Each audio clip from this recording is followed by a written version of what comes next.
Got a million on my mind while I'm brushing my teeth. Say the hustle's prayer, then I'm back to these streets. Got a million motherfuckers throwing salt on my name. Million motherfuckers throwing salt in my game.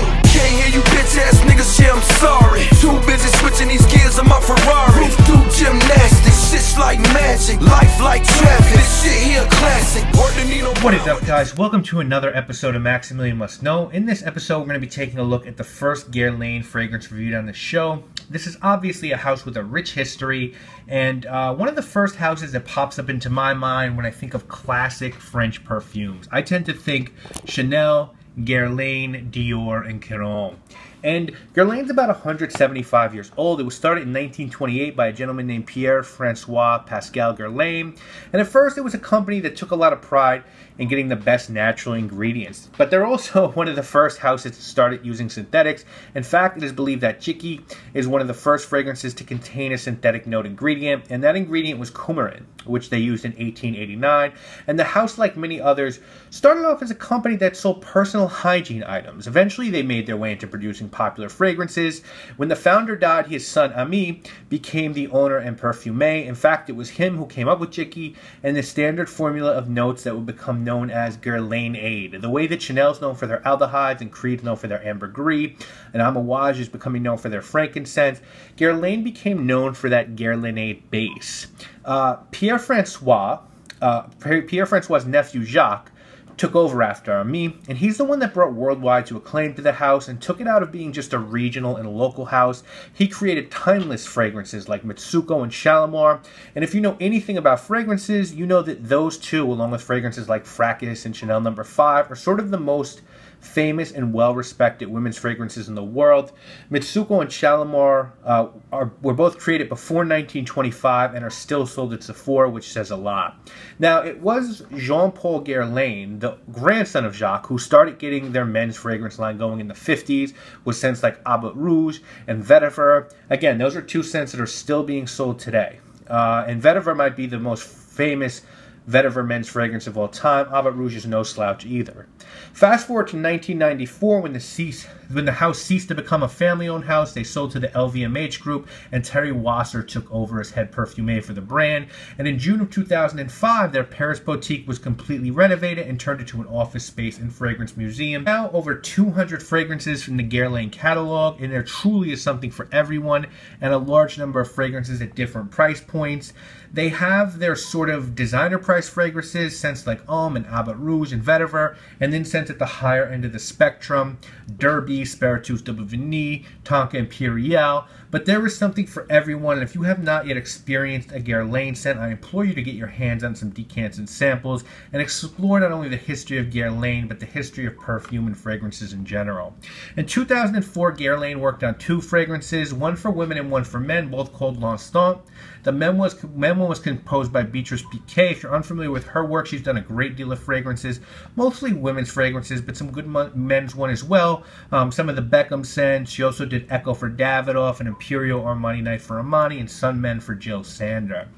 And L'Instant de Guerlain pour Homme did really, really well. Some say it reminds them of Dior Homme. I don't think that there are too many scents like it. It's got a bunch of notes that really seem like a real jumble, on paper at least. Sound like they wouldn't go together. It's got tea, cocoa beans, jasmine, stuff like that. A little schizophrenic. And I think why both of the scents, the perfume and cologne version of this, turn people off is they have an expectation with the citrus and cocoa and tea and anise. They think they're going to be sweet, but they couldn't be further from reality. They're both very dry scents. So go into that knowing that, and you won't be put off. Now, because the original was so well received, 1 year later they did release the Parfumé version we just talked about, L'Instant de Guerlain Extreme, and it was a fragrance that's critically acclaimed and equally well liked by the online fragrance community. It does have some detractors online, but it's got a lot more people that like it.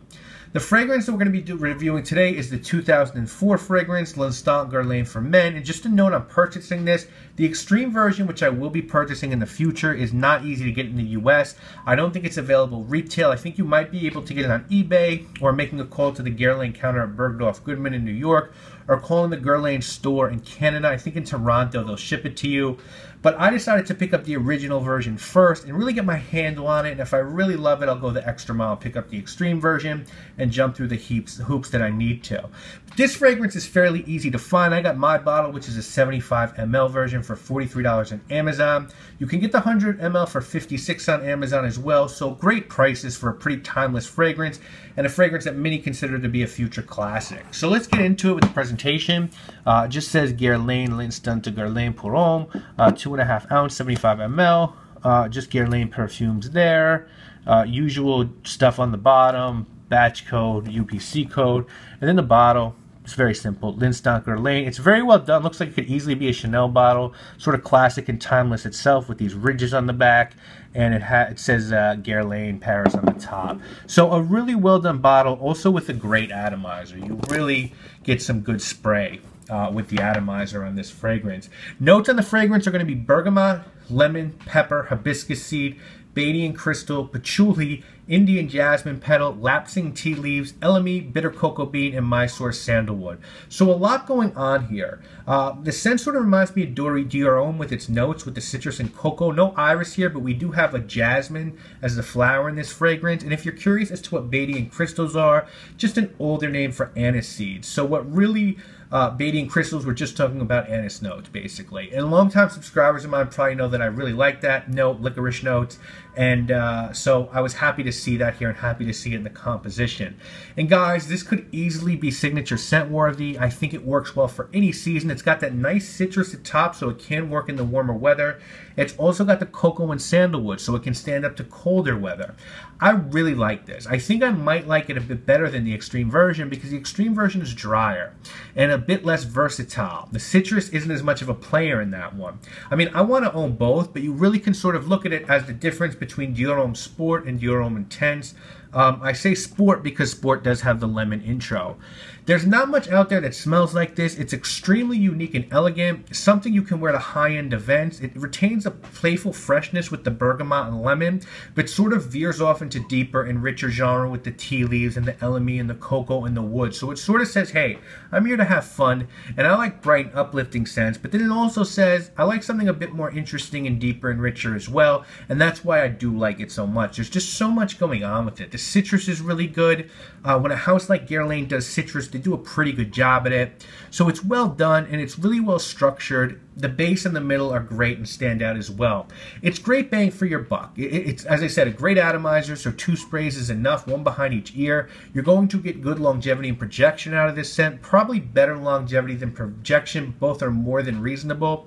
I think women could pull this off, though I think it does work better on a man, and it could be worn formally as well as casually. The scent is everything a good scent should be. It's sweet, a little bit smoky, bright, sparkling, deep, rich. You need to get your nose on it to appreciate it. I would say to really know what this is about. It's a great men's scent. You kind of have to own this in the Intense version the same way you kind of need Dior Homme and Dior Homme Intense, I feel like. These are scents that you can get an insane amount of mileage out of, and that has niche quality for bargain designer prices. It's a 9 out of 10 in my book, guys. At $45, run and buy this fragrance. You can thank me later. It's an absolute steal. I'll be really honest with you. Guerlain wasn't on my radar that hardcore before. Now it's there, and they're there to stay. I liked their